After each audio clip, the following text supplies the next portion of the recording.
నమస్తే అండి. జనరల్‌గా లేడీస్ ఎక్కువ సఫర్ అయ్యేది ఇర్రెగ్యులర్ పీరియడ్స్ అండ్ పీసీఓడీతో అండి. సో, నేనైతే ఇప్పుడు దానికి సంబంధించిన 3 ఆసనాలు మీతో షేర్ చేసుకోబోతున్నానండి. ఫస్ట్ వన్ బటర్‌ఫ్లై పోజ్ అంటే భద్రాసన అండి. ఇక్కడ పిల్లలు చూపిస్తున్న విధంగా కాళ్ళు 2 ఎదురు పదురు పెట్టుకొని కాళ్ళు చేత్తో పట్టి నడుము స్ట్రెయిట్‌గా ఉంచి కాళ్ళు ఆడించడమేనండి. ఇందులో మనం గాలి పీలుస్తూ వదులుతూనే ఉంటాము. ఇదేమి పెద్ద కష్టమైన ఆసనం కూడా కాదండి. చిన్న చిన్న ఆసనాస్తోనే మీరు ఇర్రెగ్యులర్ పీరియడ్స్ నుంచి ఎలా బయటపడాలనేది చూపిస్తానండి.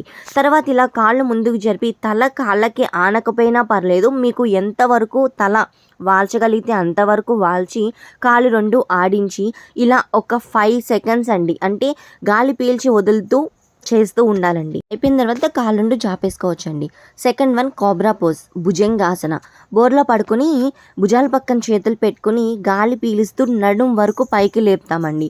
ఇది కూడా ఈజీ ఆసనమేనండి. పెద్ద కష్టపడాల్సిన అవసరం ఉండదు. ఇక్కడ పిల్లలు చూపిస్తున్నారు చూసారా, ఇలా భుజాల పక్కన చేతులు పెట్టుకొని జస్ట్ గాలి పీల్చుకుని ఇన్హేల్ అప్వర్డ్స్ చేస్తామండి.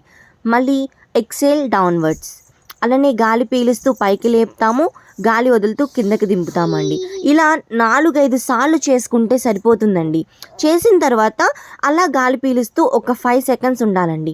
తరువాత బౌ పోజ్ అంటే ధనురాసన. ఇలా బోర్లో పట్టుకుని కాళ్ళు 2 ముడుచుకుని చేత్తో పట్టుకుని గాలి పీలుస్తూ పైకి లేపటం అండి.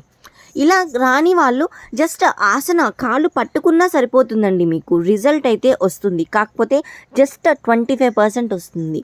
మీరు నెమ్మదిగా ట్రై చేసి ఇలా కాళ్ళు పైకి లేపడం వల్ల 75% ఉంటుందండి. మీకు అయిపోయిన తర్వాత ఇలా ఇటుపక్క నుంచి ఇటుపక్కకి అంటే కుడి భుజం మీద నుంచి ఎడమ భుజం మీదకి ఇలా మూమెంట్స్ చేయటం వల్ల ఇర్రెగ్యులర్ పీరియడ్స్ అనేది డెఫినెట్గా క్యూర్ అవుతుందండి.